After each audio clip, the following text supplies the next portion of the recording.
Hey guys, welcome back to the session. इस video में हम बात करने वाले हैं यूपीएससी सीएपीएफ असिस्टेंट कमांडेंट 2023 के एक इम्पोर्टेंट टॉपिक के ऊपर रिपोर्ट राइटिंग देखने वाले हैं। ये बेसिकली हमारी टॉपिक क्या होती है, तो इस टॉपिक को बेसिकली हम क्लासिफाई करते हैं कि वायलेंस इन मणिपुर, यानी कि मणिपुर के अंदर जो हमें वायलेंस देखने को मिला था उसी के ऊपर हम रिपोर्ट राइटिंग देखने वाले हैं। तो बिना लेट के आइए वीडियो को हम स्टार्ट करते हैं।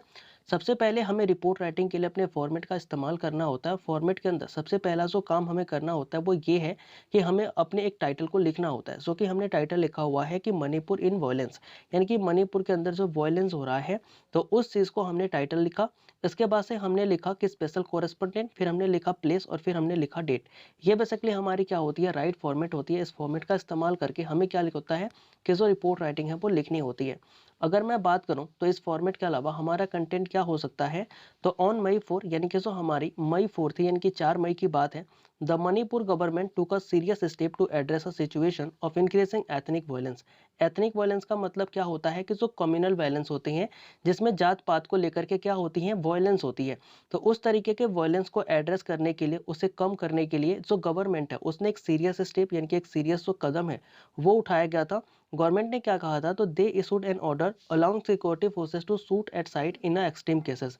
यानी कि जो हमारी सरकार है उसने बेसिकली जो भी हमारे सिक्योरिटी फोर्सेस हैं उनको ये ऑर्डर दिया, उनको ये परमिशन दे गया कि अगर आपको कोई भी ऐसी कंडीशन मिलती है जिसके केस में आपको ऐसा लगे कि ये जो केस हो गया है वो काफ़ी ज़्यादा एक्सट्रीम हो गया, काफ़ी ज़्यादा जो ये केस है वो बढ़ गए हैं, तो आप वहाँ पर किसी को भी शूट कर सकते हो। तो इस तरीके के जो इशूज़ हैं, जो ऑर्डर हैं, वो अलाउ किए गए थे हमारे सिक्योरिटी फोर्सेस के द्वारा, बेसिकली गवर्नमेंट के द्वारा सिक्योरिटी फोर्सेस को। The decision came after a tribal solidarity march. ये जो बेसिकली हमारे डिसीजन थे ना जो सरकार की, ये डिसीजंस कब आई थी, तो ये डिसीजन तब आई जब हमारी एक ट्राइबल सॉलिडेटरी मार्च हो रही थी। सॉलिडेटरी का मतलब क्या होता है, तो आपने कई बार देखा होगा कि जो प्रोटेस्टर्स होते हैं वो साइन बोर्ड लेकर के किसी चीज़ को या किसी के पक्ष में क्या करते हैं, अपना एक मार्च करते हैं। तो उस तरीके के मार्च को ही हम सॉलिडेटरी मार्च कहते हैं। और इस तरीके के मार्च के बाद जो हमारी सरकार थी उसने ये डिसीजन लिया था। तो solidarity march led to the significant unrest and forces more than 9,000 people to leave their houses in the state. यानी कि जो हमारे मणिपुर स्टेट है, मणिपुर स्टेट के अंदर ऐसा कहा जाता है या फिर कहा गया कि जो हमारी सरकार है वो ये डिसीजन लेने के लिए इसलिए मजबूर हो गई क्योंकि जो ट्राइबल्स का जो सॉलिडेटरी मार्च था उसने क्या किया कि वहां रह रहे लगभग 9,000 ऐसे लोग थे जिनको घर छोड़ने पर मजबूर कर दिया गया। तो बेसिकली सरकार को ये डिसीजन लेना पड़ा था। While the exact number of casualty was not confirm officially, यानी कि जो ऑफिशियली अभी भी कोई भी जो कैजुअलिटी हुई, कितने लोगों की मृत्यु हुई, ये सरकार के द्वारा एग्जैक्ट नंबर नहीं बताया गया। लेकिन फिर भी जो हमारे चीफ मिनिस्टर हुआ करते थे जिनका नाम था N Biren Singh, acknowledge that some lives were tragically lost in the violence.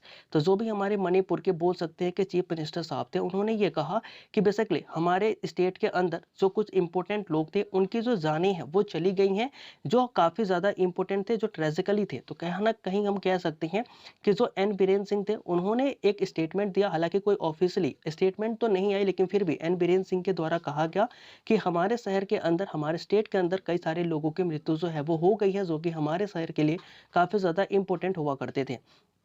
Next line के अंदर हम क्या लिख सकते हैं कि डूरिंग अ सॉलिडेटरी मार्च, यानी कि जब ये सॉलिडेटरी मार्च हो रहा था, जब ये प्रोटेस्ट चल रहा था, तो organised by the all tribal student union in a Manipur on a Wednesday, यानी कि जो हमारी वेडनेसडे थी, यानी कि लगभग बुधवार का दिन था। उस दिन क्या हुआ था कि जो हमारी ऑल ट्राइबल स्टूडेंट यूनियन हुआ करती थी मणिपुर की, उसने क्या किया था, बेसिकली एक सॉलिडेटरी मार्च जो है उसको ऑर्गेनाइज किया था। ये मार्च क्यों ऑर्गेनाइज किया गया था इसके भी बारे में हम बात करेंगे। लेकिन ये जो मार्च है ना उसको जब ऑर्गेनाइज किया गया था तो ये क्या हो गई, ये क्लैश में बदल गई। तो ये हो गई क्लैशेस ब्रोक आउट। इसके वजह से काफी ज्यादा जो क्लैशेस है वो हमें देखने को मिली थी। The March was held in a protest against the granting of the scheduled tribe ST status of the मीठी कमेटी। जो हमारी एक मीठी कमेटी होती है, ये जो मीठी कम्युनिटी है, ये बेसिकली क्या है, अगर आपने इसके बारे में कुछ चीजें पढ़ी होंगी तो हमें क्या पता चलता है कि जो भी हमारे मणिपुर है, तो मणिपुर का जो वैली वाला पार्ट हो गया, वैली किसे कहते हैं, जैसे दोनों तरफ से अगर हिल है और बीच में कोई जगह है तो उसी चीज को हम क्या कहते हैं, वैली कहते हैं। तो ये जो हमारी वैली वाली जगह है, यहाँ पर हमारी मीठी टाइप रहती है। और ये जो मीठी टाइप है, इसके का नाम ये था कि इसको जो है वो शेड्यूल्ड ट्राइब के अंदर कंसीडर किया जाए, जो कि वहाँ की सरकार ने इसे शेड्यूल्ड ट्राइब के अंदर कंसीडर नहीं किया था। तो इसके ऊपर बेसिकली एक जजमेंट आया था और उसी जजमेंट को लेकर के जो हमारे ये ट्राइबल्स लोग थे, जो कि बेसिकली हिलीज एरिया पर रहा करते थे, तो इन हिली एरिया पे रहने वाले ट्राइबल्स लोगों ने इनके खिलाफ जो है वो प्रोटेस्ट करना चाहा था और इसी को लेकर के ये क्लासेस बेसिकली हुए थे। तो अगर मैं बात करूं तो बेसिकली ये जो मार्च था ना वो इनके प्रोटेस्ट में था कि आप जो मीठी कम्युनिटी है, जो मीठी कम्युनिटी के लोग हैं उनको शेड्यूल्ड ट्राइब के अंदर कंसीडर मत कीजिए। इसी के अगेंस्ट में जो लोग हैं वो प्रोटेस्ट कर रहे थे। Which is the largest community in the state. अगर मैं इस कम्युनिटी की बात करूं तो ये जो मीठी कम्युनिटी है ये क्या होती है कि मणिपुर के अंदर सबसे बड़ी कम्युनिटी यानी कि मेजोरिटी के रूप में देखी जाती है। The scheduled tribe communities primary from the Kuju और कुकी जोमी ट्राइबल ग्रुप, यानी कि ये बेसिकली जो हमारे शेड्यूल्ड ट्राइबल कम्युनिटीज थी जिन्होंने प्रोटेस्ट किया था उनकी बात कही जा रही है। तो बेसिकली जो कुकी जोमी ट्राइबल ग्रुप्स हुआ करते थे ये ऑलरेडी हमारे एसटी के अंदर आते हैं। और ये क्या कह रहे थे, इन्होंने कहा था कि they are against this decision on the April 19 the Manipur High Court instructed the state government to submit its recommendation to include the Meitei community in the ST list to the union tribal affair minister. यानी कि जो हमारी मणिपुर की high court है उसने ये basically 19 अप्रैल को कहा था कि आप क्या करिए, जो मीठी कम्युनिटी के लोग हैं उनको क्या करिए, आप एसटी कम्युनिटी के अंदर जो यूनियन ट्राइबल अफेयर मिनिस्ट्री है उनसे कहा था कि आप उन्हें एसटी कम्युनिटी के अंदर जो है वो जल्दी से जल्दी रिकमेंड करिए कि मैं उनको क्या करूं, एसटी कम्युनिटी घोषित करूं। तो इस चीज को लेकर के जो हमारे कुकीजोमी ट्राइबल ग्रुप थे उन्होंने इसके अगेंस्ट में प्रोटेस्ट किया और उनको लगा कि ये जो डिसीजन है जो कि हमारी हाईकोर्ट ने दिया है तो कहीं सरकार इसको मान न ले, और इसके विरुद्ध उन्होंने प्रोटेस्ट करना स्टार्ट किया था। और इसी प्रोटेस्ट के वजह से हमें जो क्लैशेस हैं, जो बोल सकते हैं दंगे हैं, वो देखने को मिले थे मणिपुर के अंदर। फिर हम नेक्स्ट पैराग्राफ के अंदर क्या लिख सकते हैं कि हंड्रेड्स ऑफ हाउसेस, यानी कि इस क्लासेस के अंदर हुए क्या है, अब वो चीजें मैं लिख रहा हूं। तो बेसिकली जो हंड्रेड्स ऑफ हाउसेस हैं यानी कि सैकड़ों जो घर हो गए, जो चर्च हो गए, जो टेम्पल्स हो गए, व्हीकल्स हो गए, were either vandalised or set on the fire in the 5 district. कहने का मतलब ये है कि जो हमारे 100 से भी ज्यादा जो घर हैं उनको जला दिया गया, चर्चों को जला दिया गया, टेम्पल्स हो गए या फिर जो व्हीकल है उन्हें क्या कर दिया गया, वेंडलाइज कर दिया गया, उनकी तोड़फोड़ कर दी गई थी। और अगर मैं बात करूं तो जो मणिपुर के 5 बड़े बड़े डिस्ट्रिक्ट होते हैं उनके अंदर भी जो है वो आग लगा दिया गया, जिन डिस्ट्रिक्ट के नाम बेसिकली इम्फाल होते हैं, चुरांदजपुर होते हैं, विशुनपुर होते हैं और कांगपोक भी होते हैं। बेसिकली ये हमारे क्या है वो 5 डिस्ट्रिक्ट हैं, बिष्णुपुर हो गया, कांगपोकी हो गया, इम्फाल हो गया। तो इस तरीके के जो हमारे बड़े बड़े डिस्ट्रिक्ट होते हैं मणिपुर के, उनके अंदर क्या हुआ, हमें देखने को मिला कि जो बेसिकली प्रोटेस्टर थे ना उन्होंने आग लगा दी।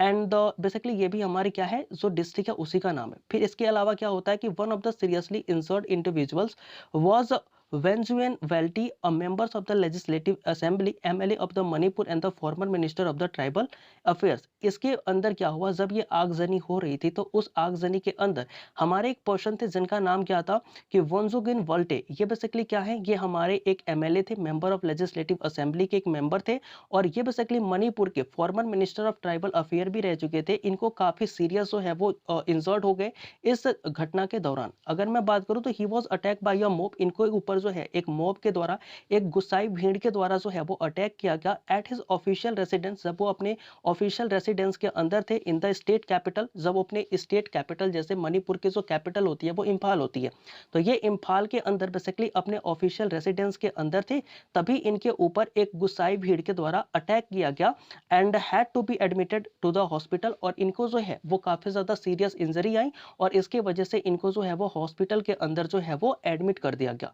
तो इसके बाद हम अपने नेक्स्ट पैराग्राफ के अंदर क्या लिख सकते हैं, तो हम इसमें लिख सकते हैं अपने नेक्स्ट पैराग्राफ के अंदर कि around 500 personal from the rapid action force, यानी कि जो हमारी रैपिड एक्शन पुलिस फोर्सेस हैं उनके लगभग 500 पर्सनल जो थे वहां पर तुरंत ही तैनात कर दिए गए और specialised unit trained to handle riots, यानी कि इस तरीके के दंगों को जो बेसिकली हैंडल करने के लिए जो ट्रेंड ऑफिसर्स होते हैं, जो हमारी ट्रेंड फोर्सेस होती है, उनको फटाफट क्या किया गया, वहां पर तैनात कर दिया गया and they were brought into the Thursday morning. और वे लगभग थर्सडे मॉर्निंग, यानी कि ये बुधवार को चीजें शुरू हुई थी और बृहस्पतिवार के सुबह तक ये जो चीजें हैं उनको कहीं ना कहीं हैंडल करने के लिए, उन राइट्स को हैंडल करने के लिए हमारी जो रैपिड एक्शन पुलिस फोर्सेस की टीम है वो वहां पर पहुंच गई थी।